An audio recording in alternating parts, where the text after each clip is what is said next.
My precious friend, ನನ್ನ ಅಮೂಲ್ಯ ಸ್ನೇಹಿತನೇ, it's a great joy to bring you God's promise for this month.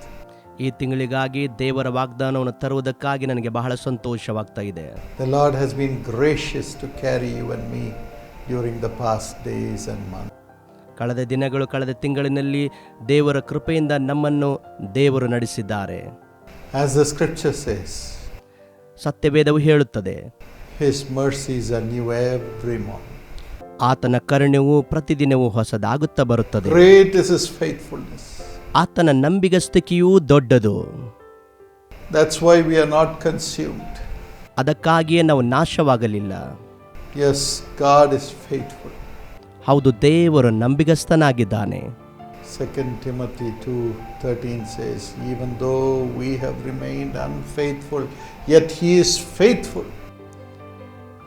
2 Timothy 2:13 ಹೇಳಲ್ಪಟ್ಟಿದೆ, ನಾವು ಅಪನಂಬಿಗಸ್ತರಾಗಿದ್ದರೂ ಆತನ ನಂಬಿಗಸ್ತನಾಗಿ ಇದ್ದಾನೆ. He is faithful. ಆತನು ನಂಬಿಗಸ್ತನು. Yes, He'll be faithful to lead us. ನಮ್ಮ ನಡೆಸುವುದಕ್ಕಾಗಿ ಆತನು ನಂಬಿಗಸ್ತನಾಗಿದ್ದಾನೆ. And you have been faithful to trust Him and to walk after His will. ಆತನ ಮಾರ್ಗದಲ್ಲಿ ನಡೆಯುವುದಕ್ಕಾಗಿ ನಾವು ಕೂಡ ನಂಬಿಗಸ್ತರಾಗಿ ನಡೆಯಬೇಕು. A faithful man shall abound with blessings. ನಂಬಿಗಸ್ತನಾದ ಮನುಷ್ಯನು ಎಲ್ಲ ಆಶೀರ್ವಾದಗಳಿಂದ ತುಂಬಿರುತ್ತಾನೆ. Proverbs 28:20. ಜ್ಞಾನೋಕ್ತಿಗಳು 28:20 ವಚನದಲ್ಲಿ ಈ ರೀತಿಯಾಗಿ ಹೇಳಲ್ಪಟ್ಟಿದೆ, Grace of God, let it come upon you ದೇವರ ಕೃಪೆಯು ನಿನ್ನ ಮೇಲೆ ಇಳಿದು ಬರುತ್ತದೆ and lead you into your blessing this month. ಈ ತಿಂಗಳಿನಲ್ಲಿ ನಿನ್ನ ಆಶೀರ್ವಾದಕ್ಕೆ ಅದು ನಡೆಸುತ್ತದೆ. Loving Heavenly Father, we are so grateful to you for carrying us faithfully in the past. ಕರ್ತನೆ, ಕಳೆದ ತಿಂಗಳಿನಲ್ಲಿ ಪ್ರೀತಿಯ ಪರಲೋಕ ತಂದೆಯೇ ನಮ್ಮನ್ನು ನಂಬಿಗಸ್ತಿಕೆಯಿಂದ ನಡೆಸಿದಕ್ಕಾಗಿ ನಿನಗೆ ವಂದನೆಗಳು. We are not worthy, Lord. ಕರ್ತನೆ, ನಾವು ಯೋಗ್ಯರಲ್ಲ, but your mercies have carried us. ನಿನ್ನ ಕರುಣೆಯೂ ನಮ್ಮನ್ನು ನಡೆಸಿತ್ತು. ಕರ್ತನೆ, One blessing after another has come upon us. ಒಂದು ಆಶೀರ್ವಾದ ನಂತರ ಮತ್ತೊಂದು ಆಶೀರ್ವಾದ ನಮಗೆ ಬಂದಿದೆ. And all the curses have been destroyed. ಎಲ್ಲ ಶಾಪಗಳು ಮುರಿಯಲ್ಪಟ್ಟಿವೆ. You have kept us alive, Father. ಕರ್ತನೆ, ನಮ್ಮನ್ನು ಜೀವಿತರ ಸಂಖ್ಯೆಯಲ್ಲಿ ನೀನು ಎಣಿಸಿದೆ. We are grateful. ಕರ್ತನೆ, ನಾವು ನಿನಗೆ ಕೃತಜ್ಞತೆ ಉಳ್ಳವರಾಗಿದ್ದೇವೆ. Help us to use our life to declare your wonders to others, Lord. ನಿನ್ನ ಅದ್ಭುತ ಕೃತ್ಯಗಳನ್ನು ಬೇರೆಯವರಿಗೆ ತಿಳಿಸುವುದಕ್ಕೋಸ್ಕರ ನಮಗೆ ಸಹಾಯ ಮಾಡು. Even this month, ಈ ತಿಂಗಳಿನಲ್ಲಿಯೂ we dedicate ourselves to your will. ನಿನ್ನ ಚಿತ್ತಕ್ಕೆ ನಮ್ಮನ್ನು ಒಪ್ಪಿಸಿಕೊಡುತ್ತಾ ಇದ್ದೇವೆ. Bless this month, Lord. ಈ ತಿಂಗಳನ್ನು ಆಶೀರ್ವಾದ ಮಾಡು ಕರ್ತನೆ, In Jesus' name. ಯೇಸುವಿನ ನಾಮದಲ್ಲಿ. Amen. Amen. This month's promise is taken from 1 Samuel 1 and verse 17. ಈ ತಿಂಗಳಿನ ವಾಗ್ದಾನ ವಚನವು 1 ಸಮುವೇಲ 1:17 ತೆಗೆಯಲ್ಪಟ್ಟಿದೆ. These are the words of the high priest Eli to a woman called Hannah. ಈ ಮಾತುಗಳು ಮಹಾಯಾಜಕನಾದ ಏಲಿಯು ಹನ್ನಳಿಗೆ ಹೇಳಿದಂಥ ಮಾತುಗಳಾಗಿವೆ. Hannah did not have children. ಹನ್ನಳಿಗೆ ಮಕ್ಕಳಿರಲಿಲ್ಲ. Her husband loved her so much. ಆಕೆಯ ಗಂಡನು ಆಕೆಯನ್ನು ಬಹಳವಾಗಿ ಪ್ರೀತಿಸಿದನು. But she did not conceive at all. ಆದರೆ ಆಕೆಯ ಗರ್ಭ ಧರಿಸಲೇ ಇಲ್ಲ. So her husband's other wife humiliated her, making fun of her. ಅವನ ಎರಡನೇ ಪತ್ನಿಯು ಆಕೆಯನ್ನು ಬಹಳವಾಗಿ ನಿಂದಿಸಿ ದುಃಖಿಸಿದಳು. Hannah's heart was broken ಹನ್ನಳ ಹೃದಯವು ಮುರಿಯಲ್ಪಟ್ಟಿತ್ತು. when her husband and she, along with her husband's other wife, went to the presence of God, to the tabernacle, to fulfill the commandments of God. ದೇವರ ಆಜ್ಞೆಗಳನ್ನು ನೆರವೇರಿಸುವುದಕ್ಕಾಗಿ ದೇವ ಮಂದಿರಕ್ಕೆ ಆ ಗಂಡನೊಂದಿಗೆ ಮತ್ತು ಇನ್ನೊಬ್ಬ ಪತ್ನಿಯೊಂದಿಗೆ ಅವರು ದೇವ ಮಂದಿರಕ್ಕೆ ಹೋದರು. Hannah ran alone to the tabernacle of God. ದೇವ ಮಂದಿರಕ್ಕೆ ಹನ್ನಳು ಒಬ್ಬಳೇ ಆಕೆಯು ಹೋದಳು. And she poured out her heart in the presence of God. ದೇವ ಸನ್ನಿಧಾನದಲ್ಲಿ ಆಕೆಯ ಹೃದಯ ಕರ್ತನ ಮುಂದೆ ಹೊಯ್ದಳು. And she could not bear her sorrow, her humiliation. ಆಕೆಯ ನಿಂದಿಸುವಿಕೆ, ಆಕೆಯ ದುಃಖ, ಆಕೆಯ ತಡೆಯಲಿಕ್ಕೆ ಆಗಲಿಲ್ಲ. But yet she did not open her mouth and cry. ಆಕೆ ಬಾಯಿ ತೆರೆದು ಕರ್ತನಿಗೆ ಸ್ತೋತ್ರ ಮಾಡಲಿಕ್ಕೆ ಆಗಲಿಲ್ಲ. Just spoke from her heart to God. ಆಕೆಯ ಹೃದಯದಿಂದ ಆಕೆ ಮಾತನಾಡಿದಳು. Her lips moved, ಆಕೆಯ ತುಟಿಗಳು ಅಲ್ಲಾಡಿದವು. but her heart spoke to God. ಆಕೆಯ ಹೃದಯ ದೇವರೊಂದಿಗೆ ಮಾತನಾಡಿತು. The high priest was watching this. ಮಹಾಯಾಜಕನು ಅದನ್ನು ನೋಡುತ್ತಲೇ ಇದ್ದನು. The Bible says man looks at the face. ಸತ್ಯವೇದ ಹೇಳುತ್ತದೆ, ಮನುಷ್ಯನು ಮುಖವನ್ನು ನೋಡುತ್ತಾನೆ. He can't look at the heart, he only looks at the face. ಹೃದಯ ನೋಡುವುದಕ್ಕೆ ಮನುಷ್ಯನಿಗೆ ಆಗುವುದಿಲ್ಲ, ಆತನು ಮುಖವನ್ನೇ ನೋಡುತ್ತಾನೆ. He looked at her face. ಆಕೆಯ ಮುಖವನ್ನೇ ಆತನು ನೋಡಿದನು. And he was angry with her. ಆಕೆಯೊಂದಿಗೆ ಕೋಪಗೊಂಡನು. She thought she was drunk. ಅವಳು ಮದ್ಯ ಕುಡಿದಳೆಂದವನು ನೆನೆಸಿದನು. And that's why no voice was coming out of her. Her mouth was only shaking. ಆಕೆಯ ಬಾಯಿಯಿಂದ ಯಾವ ಧ್ವನಿ ಬರ್ತಾ ಇಲ್ಲ, ಆಕೆಯ ತುಟಿಗಳು ಮಾತ್ರ ಅಲ್ಲಾಡುತ್ತಿದ್ದವು. When he confronted her, ಆಕೆಯೊಂದಿಗೆ ಆತನು ಮಾತನಾಡಿದಾಗ, she said, I'm not drunk, but I'm drunk with sorrow, sorrow, sorrow. ನಾನು ಮದ್ಯ ಕುಡಿದವಳೆಲ್ಲ, ನಾನು ದುಃಖಿತಳಾಗಿದ್ದೇನೆ ಎಂಬುದಾಗಿ ಆಕೆ ಹೇಳಿದಳು.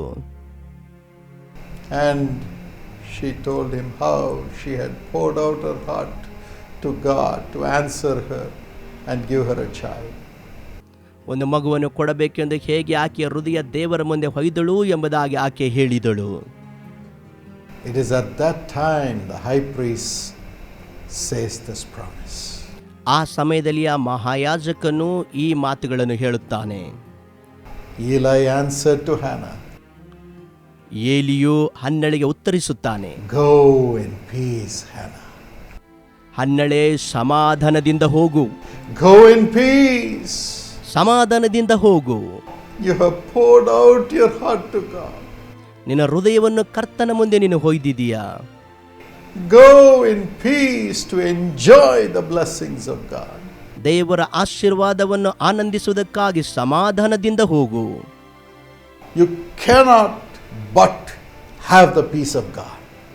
ದೇವರ ಸಮಾಧಾನವನ್ನು ಹೊಂದಿಕೊಳ್ಳದೆ ನೀವು ಇರುವುದಿಲ್ಲ. You cannot but have the blessings of God. ದೇವ ಆಶೀರ್ವಾದಗಳನ್ನು ನೀವು ಹೊಂದದೇ ಇರುವುದಿಲ್ಲ. Because God is a God who answers prayers. ಯಾಕೆಂದರೆ ನಮ್ಮ ದೇವರು ನಮ್ಮ ಪ್ರಾರ್ಥನೆಯನ್ನು ಕೇಳುವಂತ ದೇವರಾಗಿದ್ದಾರೆ. And then he says, ಆತನು ಹೇಳುತ್ತಾನೆ, May the God of Israel grant you what you have asked of him. ಇಸ್ರಾಯೇಲರ ದೇವರು ನೀನು ಪ್ರಾರ್ಥನೆ ಮಾಡಿದ ಪ್ರಾರ್ಥನೆಗೆ ನಿನ್ನ ಬಿನ್ನವಿಯನ್ನು ಮನ್ನಿಸಲಿ. God Almighty himself, who is a mighty warrior, grant you all that you have asked him. ಆತನಿಗೆ ನೀನು ಏನೆಲ್ಲ ಕೇಳಿದೆಯೋ ಸೇನಾಧೀಶ್ವರನಾದ ಯೆಹೋವನು ನಿನಗೆ ಕೊಡಲಿ ಎಂಬುದಾಗಿ ಆತನು ಹೇಳಿದನು. Yes, God is a God who answers all your prayers. ಹೌದು ಪ್ರಿಯರೇ, ನಮ್ಮ ದೇವರು ನಮ್ಮ ಪ್ರಾರ್ಥನೆಗಳನ್ನು ಉತ್ತರಿಸುವ ದೇವರಾಗಿದ್ದಾನೆ. God is a God who gives you all that you ask him. ಆತನಿಗೆ ಏನೆಲ್ಲ ಕೇಳುತ್ತೋ ಅದನ್ನೆಲ್ಲ ಕೊಡುವಂತ ದೇವರಾಗಿದ್ದಾನೆ. And thirdly, God is a God who makes you enjoy every one of those blessings in peace. ಮೂರನೇದಾಗಿ ಆತನು ಕೊಡುವಂತ ಎಲ್ಲ ಆಶೀರ್ವಾದಗಳನ್ನು ಸಮಾಧಾನದಲ್ಲಿ ನೀನು ಆನಂದಿಸುವಂತೆ ಮಾಡುತ್ತಾನೆ. This month, this promise will be fulfilled in your life. ಈ ತಿಂಗಳು ಈ ವಾಗ್ದಾನವು ನಿಮ್ಮ ಜೀವಿತದಲ್ಲಿ ನೆರವೇರುತ್ತದೆ. Yes, Jesus said, ask anything in my name and I will do it. ಯೇಸು ಹೇಳಿದರು, ನನ್ನ ಹೆಸರಿನಲ್ಲಿ ಏನಾದರೂ ನೀನು ಬೇಡಿಕೊಂಡರೆ ನಾನು ಅದನ್ನು ನಿನಗೋಸ್ಕರ ಕೊಡುತ್ತೇನೆ. John 14:13 and 14. ಯೋಹಾನ 14, 13 ಮತ್ತು 14ನೇ ವಚನಗಳಲ್ಲಿ. And John 16:24 says, ಯೋಹಾನ 16 24ನೇ ವಚನದಲ್ಲಿ ಹೇಳಲ್ಪಟ್ಟಿದೆ. Jesus says, ಯೇಸು ಹೇಳುತ್ತಾರೆ, My children, ask that you may receive so that your joy may be full. ನನ್ನ ಮಕ್ಕಳು ಕೇಳಿಕೊಳ್ಳುವಾಗ ಅವರು ಹೊಂದುತ್ತಾರೆ, ಯಾಕೆಂದರೆ ಅವರ ಆನಂದವು ಪರಿಪೂರ್ಣವಾಗಬೇಕು. I want you to have joy in full. ನೀವು ನಿಮ್ಮ ಆನಂದವು ಪರಿಪೂರ್ಣವಾಗಬೇಕೆಂದು ನಾನು ಅನಿಸುತ್ತೇನೆ. So ask. ಅದಕ್ಕಾಗಿಯೇ ಕೇಳು. Whatever you ask, I will do it. ನೀನು ಏನೇ ಕೇಳಿದರೂ ನಾನು ಅದನ್ನು ಕೊಡುತ್ತೇನೆ. And I will give it to you, or you will receive, because you are chosen by me. ನೀನು ಹೊಂದಿಕೊಳ್ಳುತ್ತೀಯ, ಕಾರಣ ನೀನು ಆರಿಸಿಕೊಳ್ಳಲ್ಪಟ್ಟವರು. John 15:16. ಯೋಹಾನ 15:16 ಹೇಳಲ್ಪಟ್ಟಿದೆ, You have not chosen me, ನೀನು ನಮ್ಮನ್ನು ಆರಿಸಿಕೊಳ್ಳಲಿಲ್ಲ, but I have chosen you ಆದರೆ ನಾನು ನಿಮ್ಮನ್ನು ಆರಿಸಿಕೊಂಡಿದ್ದೇನೆ to bear fruits, ಆ ಫಲಗಳನ್ನು ಹೊಂದುವುದಕ್ಕಾಗಿಯೇ, and fruits that will remain. ಆ ಫಲವು ನಿಲ್ಲುವಂಥದ್ದಾಗಬೇಕೆಂತಲೂ, so that you will receive all that you ask the Father. ತಂದೆಗೆ ನೀವು ಕೇಳಿದೆಲ್ಲವೆಲ್ಲ ನೀವು ಹೊಂದಿಕೊಳ್ಳುವುದಕ್ಕಾಗಿಯೇ. Your heavenly Father will give everything that you have asked. ನೀವು ಏನೆಲ್ಲ ಕೇಳ್ತಾ ಇದ್ದೀರೋ ನಿಮ್ಮ ಪರಲೋಕದ ತಂದೆಯು ಎಲ್ಲವನ್ನು ಕೊಡುತ್ತಾನೆ. So believe, my friends, that God has chosen you to be a blessing. ಹೌದು ನನ್ನ ಸ್ನೇಹಿತರೆ, ನಂಬಿರಿ, ದೇವರು ನಿಮ್ಮನ್ನು ಆಶೀರ್ವಾದಕ್ಕೋಸ್ಕರ ನಿಮ್ಮನ್ನು ಆರಿಸಿಕೊಂಡಿದ್ದಾನೆ. God gave that heart to Hannah. ಆ ಹೃದಯ ದೇವರು ಹನ್ನಳಿಗೆ ಕೊಟ್ಟನು. She believed that she was called by God to produce a blessing for the nation. ಒಂದು ರಾಷ್ಟ್ರಕ್ಕೋಸ್ಕರ ಒಂದು ಆಶೀರ್ವಾದವನ್ನು ಉತ್ಪಾದಿಸುವುದಕ್ಕಾಗಿ ದೇವರು ನನ್ನನ್ನು ಕರೆದಿದ್ದಾರೆ ಎಂಬುದಾಗಿ ನಂಬಿದಳು. That's why she brought forth a prophet, the prophet Samuel, to the nation of Israel, who anointed kings.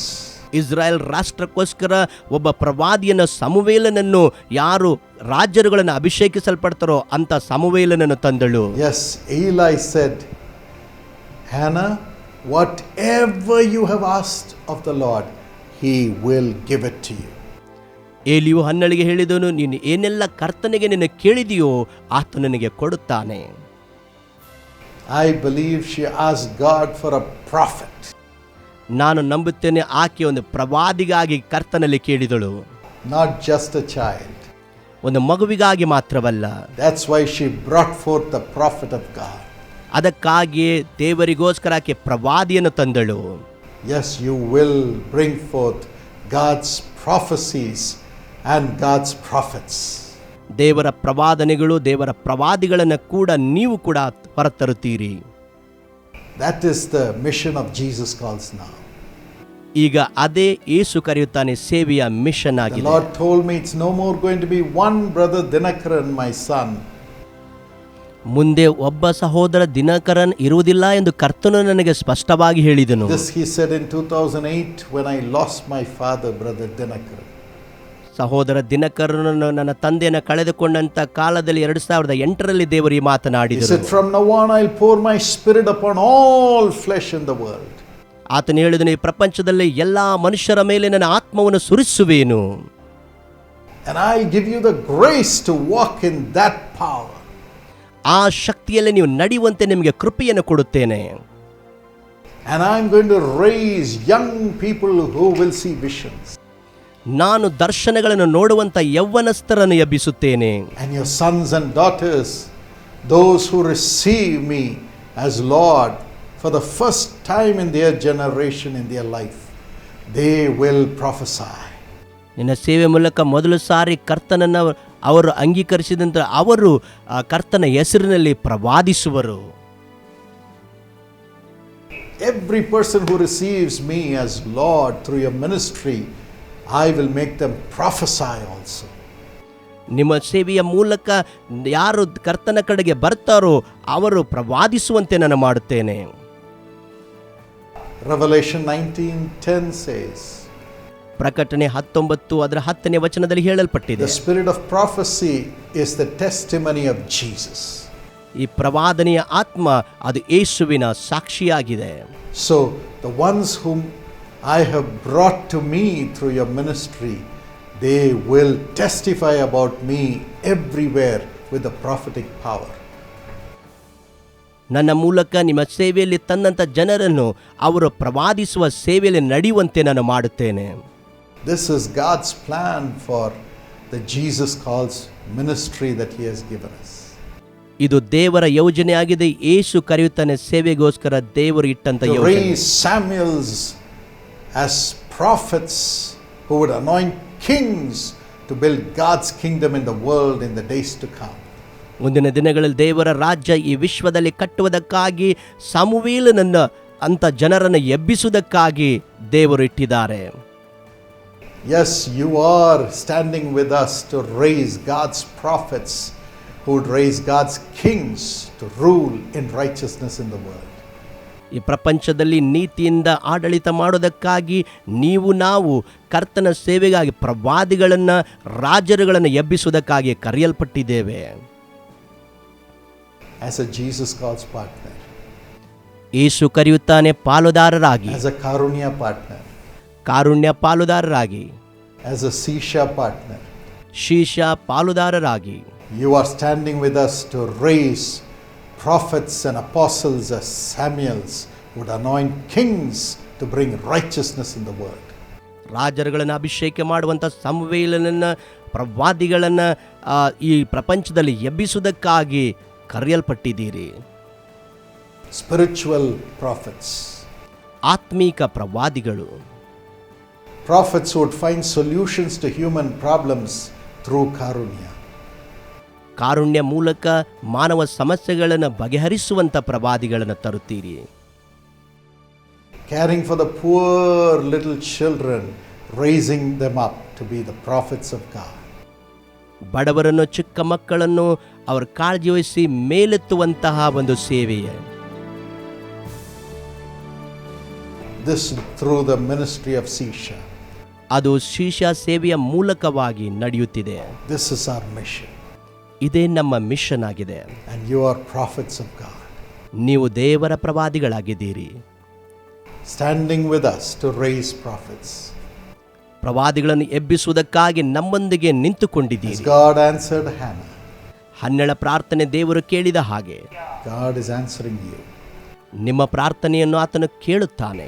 You will be blessed. ನೀವು ಆಶೀರ್ವದಿಸಲ್ಪಡುತ್ತೀರಿ. Your children will increase. ನಿಮ್ಮ ಮಕ್ಕಳು ವೃದ್ಧಿಯಾಗುವರು. You will increase. ನೀವು ವೃದ್ಧಿಯಾಗುವಿರಿ. As it happened to Hannah. ಹನ್ನಳಿಗೆ ಆದಂತೆಯೇ Yes, the hand of God is coming upon you. ದೇವರ ಹಸ್ತವು ನಿಮ್ಮ ಮೇಲೆ ಇಳಿಯುತ್ತಿದೆ. Secondly, ಎರಡನೇದಾಗಿ Hannah did not just stop with praying for a son. ಹನ್ನಳು ಒಬ್ಬ ಮಗನಿಗೋಸ್ಕರ ಮಾತ್ರ ಪ್ರಾರ್ಥನೆ ಮಾಡಲಿಲ್ಲ. She did not just stop with praying for a prophet of God to be born in her home. ಆಕೆಯ ಮನೆಯಲ್ಲಿ ಒಬ್ಬ ಪ್ರವಾದಿಯು ಜನಿಸಬೇಕೆಂದು ಮಾತ್ರ ಆಕೆ ಪ್ರಾರ್ಥನೆ ಮಾಡಲಿಲ್ಲ. She dealt with God again. ಮತ್ತೆ ದೇವರೊಂದಿಗೆ ಸಂಧಿಸಿದಳು. As God gave her Samuel as a child. ಸಮುವೇಲನನ್ನು ಒಬ್ಬ ಮಗುವಾಗಿ ದೇವರು ಆಕೆಗೆ ಕೊಟ್ಟಾಗ Through a miraculous conception. ಅದು ಒಂದು ಅದ್ಭುತದ ಗರ್ಭಧಾರಣೆಯ ಮೂಲಕ. According to 1 Samuel 2:20. ಮೊದಲನೇ ಸಮುವೇಲ 2:20 ಪ್ರಕಾರವಾಗಿ She took her son back to the tabernacle of God. ತನ್ನ ಮಗನನ್ನು ದೇವ ಮಂದಿರಕ್ಕೆ ತೆಗೆದುಕೊಂಡು ಆಕೆ ಹೋದಳು. And surrendered him for the service of the Lord. ಕರ್ತನ ಸೇವೆಗಾಗಿ ಒಪ್ಪಿಸಿಕೊಟ್ಟಳು. And she would make dresses for him. ಆತನಿಗೋಸ್ಕರ ಅಂಗಿಗಳನ್ನು ಹೊಲಿದು ಕೊಡುತ್ತಿದ್ದಳು. And supported him. ಆತನಿಗೆ ಸಹಾಯ ಮಾಡುತ್ತಿದ್ದಳು. She never gave her son for the service of the Lord because she had other sons. She gave all that she had to God, even her only son. ಬೇರೆ ಮಕ್ಕಳು ಇರುವುದರಿಂದ ಆಕೆ ಕೊಡಲಿಲ್ಲ. ಆಕೆ ಹತ್ತಿರ ಏನೆಲ್ಲ ಇತ್ತೋ ಅದನ್ನು ದೇವರಿಗೆ ಸಮರ್ಪಿಸಿದಳು. I've seen some people saying, if I get a child, I'll give my son for God's ministry. ಕೆಲವರು ಈ ರೀತಿಯಾಗಿ ಹೇಳುವುದನ್ನು ಕೇಳಿದ್ದೇನೆ. ನನಗೆ ಒಬ್ಬನು ದೇವರ ಮಗು ಕೊಡುವುದಾದರೆ ನಾನು ಸೇವೆಗೆ ಒಪ್ಪಿಸಿಕೊಡುತ್ತೇನೆ. But I don't know what they mean because they enjoy all the fruits of the son. ಅವರು ಹೇಳುವುದು ನನಗೆ ಅರ್ಥವಾಗುವುದಿಲ್ಲ. ಅವರು ಎಲ್ಲ ಆ ಮಗನ ಎಲ್ಲ ಫಲಗಳನ್ನು ಅನುಭವಿಸ್ತಾರೆ. Some say, my child is not able to walk or talk. If God heals my son, I will give him for God's ministry. ನನ್ನ ಮಗನು ನಡೆಯುತ್ತಾ ಇಲ್ಲ, ಮಾತನಾಡುತ್ತಾ ಇಲ್ಲ, ದೇವರು ಸ್ವಸ್ಥ ಮಾಡುವುದಾದರೆ ನನ್ನ ಮಗನನ್ನು ಸೇವೆಗೆ ಒಪ್ಪಿಸಿಕೊಡುತ್ತೇನೆ. or I'll give such a daughter to God's ministry. So ಅಂಥ ರೀತಿಯಲ್ಲಿ ನಾನು ದೇವರಿಗೆ ಒಪ್ಪಿಸಿಕೊಡ್ತೇನೆ. I do not say this with sarcasm. ಇದನ್ನು ನಾನು ಒಂದು ಅರ್ಥವಿಲ್ಲದೆ ಹೇಳುತ್ತಾ ಇಲ್ಲ. God doesn't expect that. ಆ ರೀತಿಯಾಗಿ ಹೇಳಬೇಕೆಂದು ದೇವರು ನಿರೀಕ್ಷಿಸುವುದಿಲ್ಲ. God expects a sacrifice. ದೇವರು ಯಜ್ಞವನ್ನು ಅರ್ಪಿಸಬೇಕೆಂಬುದಾಗಿ ಕೇಳುತ್ತಾರೆ. Wherever you are, your children can serve the Lord. ನಿಮ್ಮ ಮಕ್ಕಳು ಎಲ್ಲೇ ಇದ್ದರೂ ಅವರು ದೇವರ ಸೇವೆಯನ್ನು ಮಾಡಬಹುದು. I've seen some parents making their children study to great heights. ಕೆಲವು ತಂದೆ ತಾಯಿಗಳು ತಮ್ಮ ಮಕ್ಕಳು ಬಹಳ ಹೆಚ್ಚಾಗಿ ವಿದ್ಯಾಭ್ಯಾಸ ಮಾಡಬೇಕೆಂದು ಬಯಸುವುದನ್ನು They ನೋಡಿದೆ. work so hard to pay the bills for the children to be equipped to the best levels. ಅವರು ಉತ್ತಮ ಶೀಲತೆಗಾಗಿ ಅವರು ನಡೆಸುವುದಕ್ಕಾಗಿ ಬಹಳ ಕಷ್ಟವನ್ನು ಪಡುತ್ತಾರೆ. But then they give those children for God's service. ಆ ಮಕ್ಕಳನ್ನು ದೇವರ ಸೇವೆಗಾಗಿ ಒಪ್ಪಿಸಿಕೊಡುತ್ತಾರೆ. Continue to work hard to pay for the expenses of the children's future. ಆ ಮಕ್ಕಳ ಭವಿಷ್ಯದ ಎಲ್ಲ ಖರ್ಚು ವೆಚ್ಚಗಳನ್ನು ಅವರು ನೋಡಿಕೊಳ್ಳುತ್ತಾರೆ. Some parents sacrifice so much to make their children as young partners in Jesus Calls ministry. Every month they support the ministry to care for millions of others through the child. ಕೆಲವು ತಂದೆ ತಾಯಿಗಳು ಅವರ ಮಕ್ಕಳನ್ನು ಯೇಸು ಕರೆಯುತ್ತಾನೆ ಸೇವೆಯಲ್ಲಿ ಯುವ ಪಾಲುದಾರನಾಗಿ ಮಾಡುತ್ತಾರೆ. ಅದರ ಮೂಲಕ ಮಿಲಿಯಾಂತರ ಜನರಿಗೆ ಅವರು ಸಹಾಯಕರಾಗುತ್ತಾರೆ. Hannah gave her only son to God's ministry. ಹನ್ನಳು ತನ್ನ ಒಬ್ಬನೇ ಮಗನನ್ನು ದೇವರಿಗೆ ಒಪ್ಪಿಸಿಕೊಟ್ಟಳು. God never stopped there. ದೇವರು ಆಕೆಗೆ ನಿಲ್ಲಿಸಲಿಲ್ಲ. When she sacrificed her only son to serve the Lord, God blessed her after that with 5 more children through the high priest Eli's blessing. ಏಲಿಯನ ಆಶೀರ್ವಾದದಿಂದ ಆಕೆಗೆ ಆ ಒಬ್ಬನೇ ಆ ಮಗನನ್ನು ತ್ಯಾಗ ಮಾಡಿ ದೇವರ ಸೇವೆಗೆ ಒಪ್ಪಿಸಿದ್ರಿಂದ ಮತ್ತೆ 5 ಮಕ್ಕಳನ್ನು ಹನ್ನಳಿಗೆ ದೇವರು ಒದಗಿಸಿಕೊಟ್ಟರು. She gave 1 child, but God gave her back 5 children.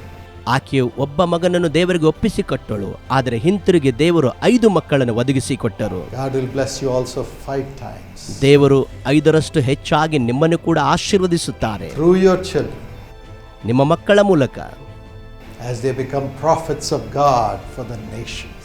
ಮತ್ತು ಅವರು ದೇವರಿಗೋಸ್ಕರ ರಾಷ್ಟ್ರಗಳಿಗೋಸ್ಕರ ಪ್ರವಾದಿಗಳಾಗುತ್ತಾರೆ. And He will bless you with more in your family. ನಿನ್ನ ಕುಟುಂಬದಲ್ಲಿ ಇನ್ನೂ ಹೆಚ್ಚಾಗಿ ಆತನ ಆಶೀರ್ವದಿಸುತ್ತಾನೆ. As they become partners of God's ministry. ಅವರು ಕರ್ತನ ಸೇವೆಯಲ್ಲಿ ಪಾಲುದಾರರಾಗುತ್ತಾರೆ.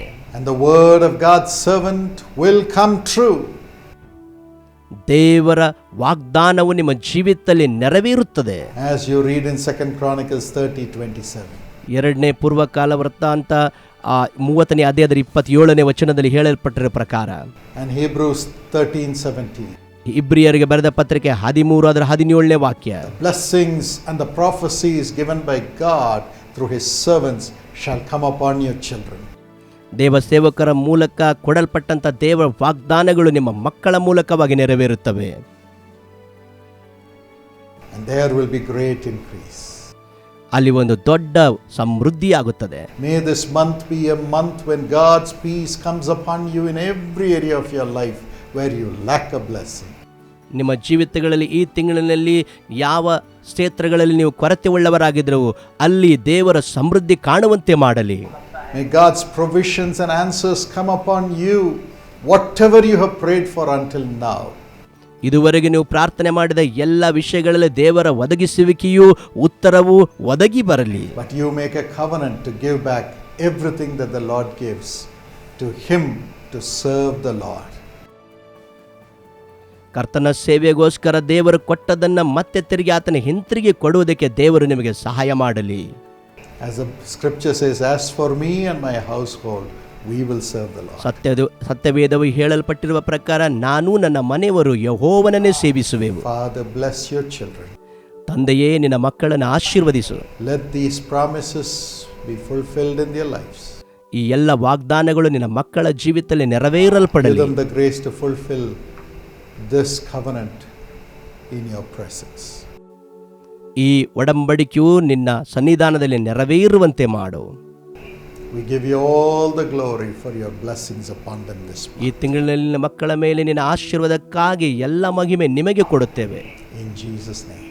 ಯೇಸುವಿನ ನಾಮದಲ್ಲಿ Amen. Amen. God bless you. ದೇವರು ನಿಮ್ಮನ್ನು ಆಶೀರ್ವದಿಸಲಿ.